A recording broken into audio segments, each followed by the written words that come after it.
Poland is one of those European countries that benefited a lot from the very close transatlantic relationship post-World War II. So one of the people listening very carefully to Marco Rubio's speech in Munich was, of course, the Polish Foreign Minister, Radoslaw Sikorski. Thank you very much for joining us. What did you make of Marco Rubio's speech? Well, the return of American politeness was welcome. He also proposed a new form of a deal. He's right that our interests don't always coincide, but they do overlap. And some of his message I personally agreed with. And on other things like climate, I suspect we will agree to differ.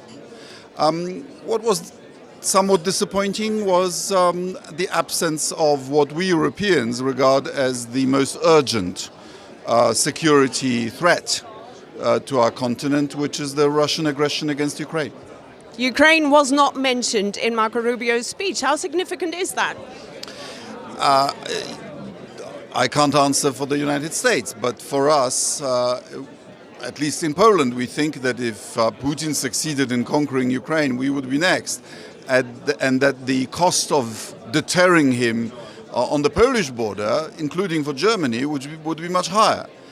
So we are paying for Ukraine's sustenance, both as a state and as in the defensive war.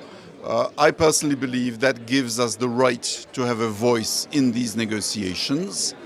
Of course, we wish luck to the United States, but it has to be a fair peace that respects Ukraine's red lines and respects the security of Europe.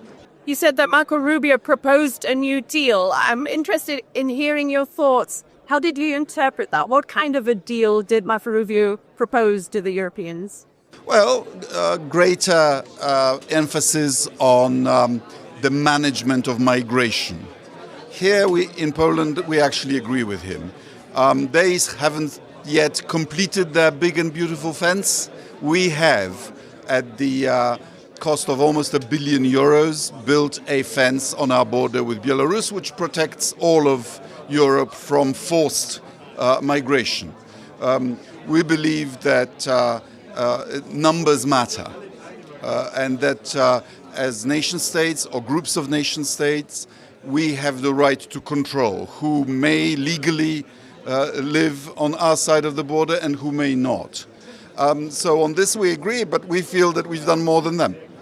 On migration, you may agree, but you already mentioned climate. Marco Rubio spoke of a climate cult that essentially deterred or distracted Europeans from focusing on the right things.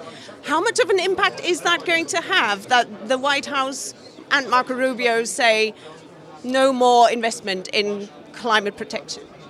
Well, in Europe, we feel responsible for the planet, and we also think that transition, at least partial, to renewables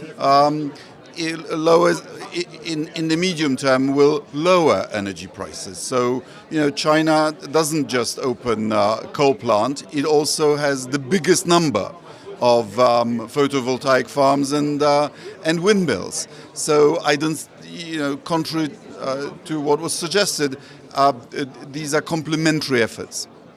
But when you look at Marco Rubio's message to the Europeans, he also said, we can go it alone, but if you want to, why don't you join us? How sobering is that for a country like Poland that has benefited a lot from a very close transatlantic relationship? Well, in hard security terms, he's right. The United States has two big, beautiful oceans between them and their potential enemies. We don't. So the perception of threat is different. But let me give you a positive example. I was in Washington a week ago. The United States convened a conference on critical minerals at the State Department under the leadership of Marco Rubio and Vice President Vance. And this is the way to do it. The US identifying a common threat and convening allies to deal with it. You can only be a leader if you have some followers.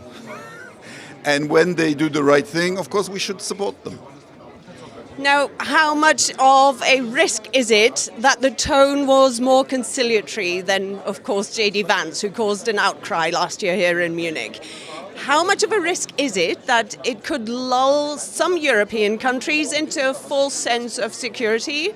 Countries that currently don't invest the same amount as, for example, Poland does in defense and security?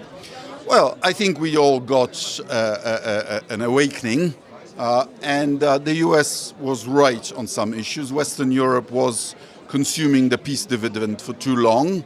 And credit where credit is due, President Trump, in his inimitable style, told us that we need to get our act together.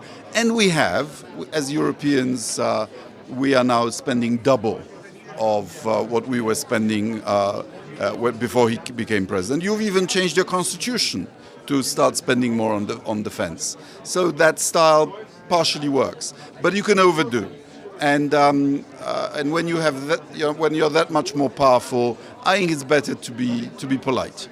And then you can have a conversation, and then you can prepare for a new era in which NATO, in which Europeans will take responsibility for territorial defense in Europe. We are rich enough to do it, with some American help, and we are negotiating the proportions. Yeah, but it's just a fact that the closer you are to Russia, the more you invest in your security and defense, and the further away you are, Which tells you a great deal about the nature of the Russian regime. The real threat to Europe is Russia's state ideology, an ideology of autocracy and of expansion, of rebuilding the empire. And that would necessarily happen at our expense, and we must not permit that.